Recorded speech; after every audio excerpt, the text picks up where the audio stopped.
everyone, welcome back to College Tutor. This is Miricha, your legal mentor. So till now in our CRPC lecture series हमने section 24 तक proper explanation के साथ पढ़ लिया है. So if you are today in this video, अगर आप नए हैं और पहली बार आप इस वीडियो को देख रहे हैं, तो अगर आपको पूरे proper explanation के साथ 24 sections तक चाहिए या फिर उसके definition clauses में हमने क्या पढ़ाई ये सब के बारे में जानना है, तो आप क्या कर सकते हैं, कॉलेज ट्यूटर के चैनल पे जा सकते हैं और वहां पे आपको मेरी पूरी जो लेक्चर सीरीज है सेक्शन 24 तक हम आपको मिल जाएगी. सो आप वहां से क्या कर सकते हैं, पूरे अच्छे से एक्सप्लेनेशन में उसको क्या कर सकते हैं, आप देख सकते हैं. ठीक है, उसके बाद आप सेक्शन 25A में आके पढ़ेंगे सो दैट कि आपका जो कॉन्सेप्ट है वो पूरी तरीके से क्लियर हो जाए. So without any delay let's start today's video. तो आज हम इस वीडियो में बात करने वाले हैं सेक्शन 25 और सेक्शन 25A. ठीक है, तो चलिए स्टार्ट करते हैं और हम देखते हैं कि आखिरकार सेक्शन 25 कहता क्या है. सेक्शन 25 का जो मार्जिनल नोट है वही आपको बताता है असिस्टेंट पब्लिक प्रोसिक्यूटर्स. तो आज हम इस सेक्शन में बात करने वाले हैं असिस्टेंट पब्लिक प्रोसिक्यूटर्स के बारे में. कौन उन्हें अपॉइंट करता है, क्या है उनका पावर और फंक्शन, और एग्जैक्टली वो कहाँ पे किस काम के लिए अपॉइंट किए जाते हैं.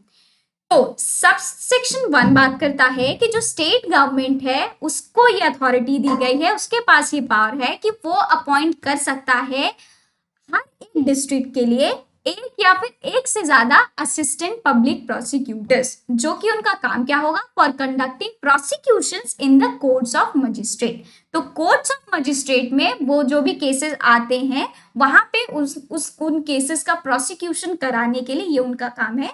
क्या करेंगे, जो स्टेट गवर्नमेंट है वो अपॉइंट करेंगे हर एक डिस्ट्रिक्ट के लिए एक या फिर एक से ज्यादा असिस्टेंट पब्लिक प्रोसिक्यूटर्स. क्लियर हो गया. अब आते हैं हम अपने 1A में, जो कि इंसर्ट किया गया है आपके सीआरपीसी अमेंडमेंट.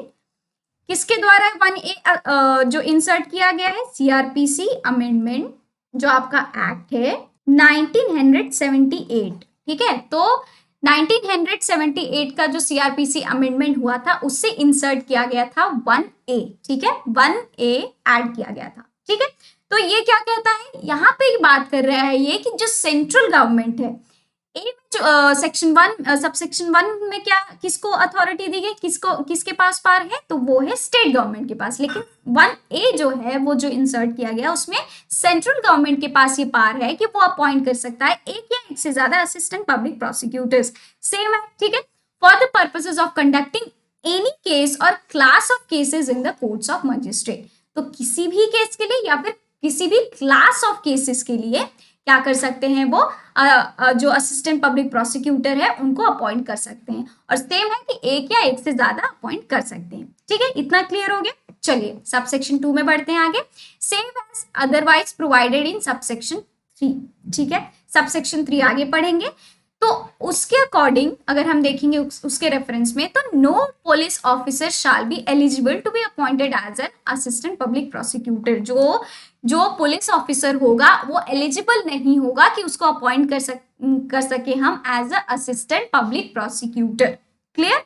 चलिए सबसेक्शन 3 में पढ़ते हैं. क्या बोलता है सबसेक्शन 3 कि where no assistant public prosecutor is available. यहाँ पे बात की जा रही है, मान लीजिए कि अगर कोई भी असिस्टेंट पब्लिक प्रोसिक्यूटर जो है वो नहीं है या फिर किसी भी वजह से वो नहीं आ पा रहा है, उसको कुछ भी हो गया है प्रॉब्लम. ठीक है, तो अगर अवेलेबल नहीं है वो इन द ऑफिस, ठीक है, for the purposes of any particular case, तो वहां पे क्या होगा, जो डिस्ट्रिक्ट मजिस्ट्रेट होगा अपॉइंट कर सकता है किसी भी पर्सन को as a assistant public prosecutor. ठीक है, उस केस के इंचार्ज में. ठीक है, provided that a police officer shall not be appointed. So appointed. ठीक है, तो यहाँ पे provided मतलब एक्सेप्शन ये है कि जो पुलिस ऑफिसर है shall not be appointed, जो कि ए बता रहा है कि if he has taken any part in the investigation into the offense. तो अगर उसने उस केस का इन्वेस्टिगेशन किया है, ठीक है, तो उसको क्या है, उसको अपॉइंट नहीं किया जा सकता है as a public assistant public prosecutor. ठीक है, with respect to which the accused is been prosecuted. और बी क्या कहता है, if he is below the rank of inspector. तो अगर वो इंस्पेक्टर के रैंक के नीचे है तो भी उसे असिस्टेंट पब्लिक प्रोसिक्यूटर जो डिस्ट्रिक्ट मजिस्ट्रेट है वो अपॉइंट नहीं कर सकता. क्लियर हो गया. तो यहाँ पे क्या बताया जा रहा है कि कर सकते हैं. सेक्शन 2 में बोल रहा है कि नहीं कर सकते पुलिस ऑफिसर को, लेकिन यहाँ पे कंडीशन दिया गया है कि अगर कोई भी ऐसा पुलिस ऑफिसर होगा जो कि इन्वेस्टिगेशन में, अगर उसने कुछ इन्वेस्टिगेशन किया है, ठीक है, किसी भी ऑफेंस का, ठीक है, किसी भी केस का, तो उसको नहीं बनाया जाएगा as a assistant public prosecutor. But और क्या दूसरा कंडीशन क्या है कि या तो उसका जो इंस्पेक्टर जो रैंक होता है, इंस्पेक्टर्स मतलब वो जो पुलिस ऑफिसर होगा उसका जो रैंक होगा, अगर वो इंस्पेक्टर के नीचे है, ठीक है, उसके ऊपर भी कई सारे रैंक होते हैं, उसके नीचे भी जैसे इंस्पेक्टर, सब इंस्पेक्टर, फिर कांस्टेबल, है ना, तो अगर वो इंस्पेक्टर के रैंक के नीचे हैं, जैसे कांस्टेबल आ गए, सब इंस्पेक्टर्स आ गए, ये सारे, तो उनको असिस्टेंट पब्लिक प्रोसिक्यूटर नहीं बनाया जाएगा, नहीं अपॉइंट किया जाएगा। क्लियर? ओके, तो ये हो गया हमारा सेक्शन 25।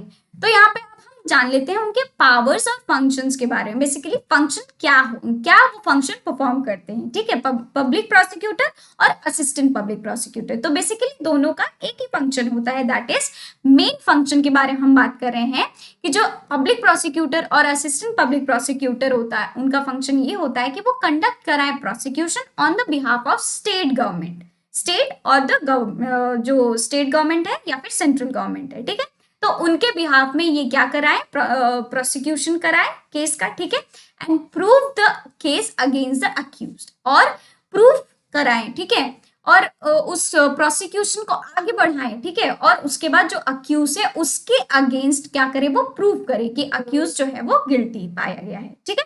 तो बेसिकली ये उनका मेन फंक्शन होता है, और कई सारे फंक्शंस हैं, उनके बारे में जानना है आपको तो आप अलग से कमेंट डाउन कर सकते हैं, तो उसके लिए हम अलग वीडियो बना देंगे आपके लिए। ओके, चलिए बढ़ते हैं आगे। अब बात करते हैं सेक्शन 25A।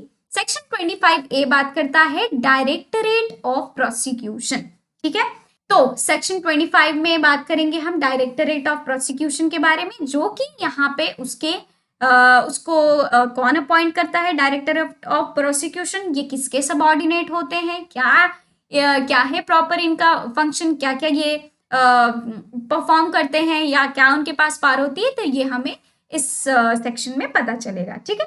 तो सेक्शन 24A जो है वो बात करता है उसके सबसेक्शन 1 में कि जो स्टेट गवर्नमेंट है वो क्या करेगा, एस्टैब्लिश करेगा डायरेक्टरेट ऑफ प्रोसिक्यूशन, ठीक है, जिसमें कि एक डायरेक्टर ऑफ प्रोसिक्यूशन होगा और as many deputy directors of prosecution, जैसा कि स्टेट गवर्नमेंट को सही लगता है वो उसमें रख सकते हैं उनको, ठीक है, अपॉइंट कर सकते हैं, ठीक। अब बात करते हैं सबसेक्शन 2 की। A person shall be eligible to be appointed as Directorate of Prosecution or Deputy Director of Prosecution only if he has in practice as an advocate for not less than 10 years, and such appointment shall be made with the concurrence of the Chief Justice of High Court. So basically यहाँ पे बात की जा रही है कि जो person होगा वो एलिजिबल होगा as a director of prosecution और डिप्यूटी डायरेक्टर ऑफ प्रोसिक्यूशन, वो तभी एलिजिबल होगा जब वो एज अ प्रैक्टिसिंग एडवोकेट हो, जिसके पास एक्सपीरियंस 10 साल का हो, ठीक है, तभी उसको अपॉइंट कर सकते हैं as a director of prosecution और डिप्यूटी डायरेक्टर ऑफ प्रोसिक्यूशन, ठीक है, shall be and such appointment shall be with the concurrence of the Chief Justice of the High Court. तो उनके अग्रीमेंट के साथ ही ये क्या करेंगे, स्टेट गवर्नमेंट क्या करेंगे, वो अपॉइंट कर सकते हैं, उनका अगर एग्रीमेंट नहीं है तो वो नहीं कर सकते, ठीक है। तो ये हमारा सबसेक्शन 2 बात करता है। सबसेक्शन 3 क्या बात करता है, हेड ऑफ द जो डायरेक्टरेट ऑफ प्रोसिक्यूशन जो होंगे shall be the director of prosecution होगा, ठीक है। तो हेड जो है डायरेक्टरेट ऑफ प्रोसिक्यूशन का कौन होगा, डायरेक्टर ऑफ प्रोसिक्यूशन, जो कि परफॉर्म करेगा function under the administrative control of the head of the home department, ठीक है। तो जो होम डिपार्टमेंट होगा किसी भी स्टेट का, ठीक है, तो वो एज अ उसके एडमिनिस्ट्रेटिव कंट्रोल के अंदर वो उसको जो भी काम दिया जाएगा वो करेगा, ठीक है। कौन करेगा, जो कि हमारा डायरेक्टर ऑफ प्रोसिक्यूशन होगा वो। फॉर एग्जाम्पल मान लीजिए यूपी का जो आपका होम डिपार्टमेंट है, ठीक है, यूपी के होम डिपार्टमेंट मान लीजिए कोई भी जो डायरेक्टर ऑफ प्रोसिक्यूशन है वो परफॉर्म करेंगे होम डिपार्टमेंट के अंदर, जो उसका फंक्शन होगा वो परफॉर्म करेंगे under the administrative control of the head of the home department. तो उस होम डिपार्टमेंट के अंदर ही डायरेक्टर ऑफ जो प्रोसिक्यूशन होगा वो अपना जो फंक्शन होगा वो परफॉर्म करेगा। ठीक है, इतनी बात क्लियर हो गई। चलिए बढ़ते हैं आगे। अब बात करते हैं सबसेक्शन 4 के बारे में। अब ये जो सबसेक्शन 4 है ये हमें बताता है कि सबऑर्डिनेशन के बारे में बात करता है कि जितने भी जो डिप्यूटी डायरेक्टर होंगे, ठीक है, तो वो एग्जैक्टली किसके सबऑर्डिनेट होंगे। तो every deputy director of prosecution shall be subordinate to the director of prosecution. जितने भी डायरेक्टर डिप्यूटी डायरेक्टर जो होंगे प्रोसिक्यूशन वो सबऑर्डिनेट होंगे डायरेक्टर ऑफ प्रोसिक्यूशन के। ठीक है, और उन्हीं के अंडर अपना वो काम करेंगे। ठीक है, हर एक public prosecutor, additional public prosecutor, special public prosecutor appointed by the state government under subsection 1, ठीक है, और एज द केस में भी सबसेक्शन 8 ऑफ सेक्शन 24। आपको याद होगा सबसेक्शन 8 ऑफ सेक्शन 24 क्या कहता है कि जो सेंट्रल गवर्नमेंट है या फिर जो स्टेट गवर्नमेंट है वो क्या कर सकती है, अपॉइंट कर सकती है special public prosecutor for case और क्लास ऑफ केसेस के लिए। ठीक है, और वो प्रैक्टिसिंग एडवोकेट होंगे जो कि एटलीस्ट उनका क्या होना चाहिए, 10 साल का एक्सपीरियंस होना चाहिए। ठीक है, उनका जो प्रैक्टिस होना चाहिए एटलीस्ट 10 साल का होना चाहिए। ठीक है, तो उसको एज दिन वो क्या करेंगे, अपॉइंट करेंगे क्या, स्पेशल पब्लिक प्रोसिक्यूटर। बेसिकली वो स्पेशल केसेस के लिए या फिर पर्टिकुलर केसेस के लिए उनका अपॉइंटमेंट किया जाता है। तो वही हमारा सबसेक्शन 8 जो है सेक्शन 24 का बात करता है। To conducting cases in the high court shall be subordinate to director of prosecution. तो बेसिकली ये जो सारे हैं public prosecutor, additional public prosecutor, special public prosecutor, ठीक है, तो जो कि स्टेट गवर्नमेंट के द्वारा अपॉइंट किए जाते हैं, ये किसके सबऑर्डिनेट होंगे, तो ये सबऑर्डिनेट होंगे आपके डायरेक्टर ऑफ प्रोसिक्यूशन के। क्लियर हो गया, ये हमारा सेक्शन 5 जो है वो बात करता है। सेक्शन 6 क्या बात करता है, सारे जो पब्लिक प्रोसिक्यूटर्स होंगे, एडिशनल पब्लिक प्रोसिक्यूटर होंगे, स्पेशल पब्लिक प्रोसिक्यूटर है जो कि स्टेट गवर्नमेंट के द्वारा अपॉइंट किए गए हैं, ठीक है, अंडर सबसेक्शन 3 और एज द केस में भी, और जो कि आपके सबसेक्शन 8 ऑफ सेक्शन 24 में जो अपॉइंट करे गए हैं वही special public prosecutor. To conduct cases in the district courts and every assistant public prosecutor appointed under subsection 1 जिसको कि हमने पढ़ लिया है सेक्शन 25 में, shall be subordinate to deputy director of prosecution। तो ये जो सारे होंगे वो किसके अंडर में आएंगे या फिर किसके सबऑर्डिनेट में आएंगे, ये आएंगे डिप्यूटी डायरेक्टर ऑफ प्रोसिक्यूशन के अंदर। ठीक है, तो सेक्शन जो 5 है उसमें किसके सबऑर्डिनेट आएंगे, तो डायरेक्टर ऑफ प्रोसिक्यूशन, और सेक्शन जो 6 है उसमें किसके सबऑर्डिनेट आएंगे, वो ये सारे लोग, तो डिप्यूटी डायरेक्टर ऑफ प्रोसिक्यूशन के। क्लियर हो गया, चलिए बढ़ते हैं आगे। आगे हम बात करेंगे सेक्शन 7 के बारे में। तो सेक्शन 7 के बारे में बताया गया कि जो पावर्स और फंक्शंस होंगे डायरेक्टर ऑफ प्रोसिक्यूशन के और डिप्यूटी डायरेक्टर ऑफ प्रोसिक्यूशन के, वो बेसिकली किसके एरिया में होंगे, तो इसके बारे में बात की गई है। ठीक है, तो powers and functions of the director of deputy director या फिर director of prosecution and deputy director of prosecution, areas for which the deputy director of prosecution has been appointed, जिन एरिया के लिए उनको अपॉइंट किया जा रहा है, shall be such as the state government may by notification specify. ठीक है, तो ये टाइम एंड अगेन जो स्टेट गवर्नमेंट है, क्योंकि ये उन्होंने ही इनको अपॉइंट किया है, तो टाइम एंड अगेन वो उनके पावर्स और फंक्शंस में कुछ चेंजेस आ रहे हैं। मान लीजिए कि किसी भी डिप्यूटी डायरेक्टर और डायरेक्टर ऑफ प्रोसिक्यूशन को किसी और जुरिस्डिक्शन में काम करना है, अगर उनको मतलब बोला गया, तो ये किसके द्वारा मतलब नोटिफाई किया जाएगा, ये स्टेट गवर्नमेंट जो है उनके द्वारा नोटिफाई किया जाएगा। या फिर उनके पावर्स एंड फंक्शन में कुछ चेंजेस आ रहे हैं, कुछ मॉडिफिकेशन आ रहा है, तो ये सारी चीजें किनके द्वारा नोटिफाई की जाएगी, तो ये स्टेट गवर्नमेंट के द्वारा उनको नोटिफाई की जाएगी। ठीक है, सबसेक्शन 8 क्या बात करता है, the provisions of this section shall not be applicable to advocate general of the state. So basically जब एडवोकेट जनरल जो होंगे, जो पब्लिक प्रोसिक्यूटर का वो फंक्शन परफॉर्म कर रहे होंगे, तो इस सेक्शंस के जो प्रोविजंस हैं उनके ऊपर लागू नहीं होगा। ठीक है, तो जो एजी होंगे स्टेट के, उनके ऊपर इस सेक्शन के जो भी प्रोविजंस होंगे वो लागू नहीं होंगे जब वो एज अ पब्लिक प्रोसिक्यूटर का फंक्शन परफॉर्म कर रहे होंगे। ठीक है, तो ये हो गया हमारा सेक्शन 25A। तो यहाँ पे हमने खत्म किया अपना सेक्शन 25A। अब आगे चल के कौन से सेक्शन पढ़ने वाले हैं? हम पढ़ने वाले हैं चैप्टर अपना 3, ठीक है, चैप्टर 3 पढ़ेंगे और उसमें हम बात करेंगे पावर्स ऑफ कोर्ट्स के बारे में, ठीक है, जो कि आपके सेक्शन 26 से लेकर सेक्शन 35 तक डील करेगा।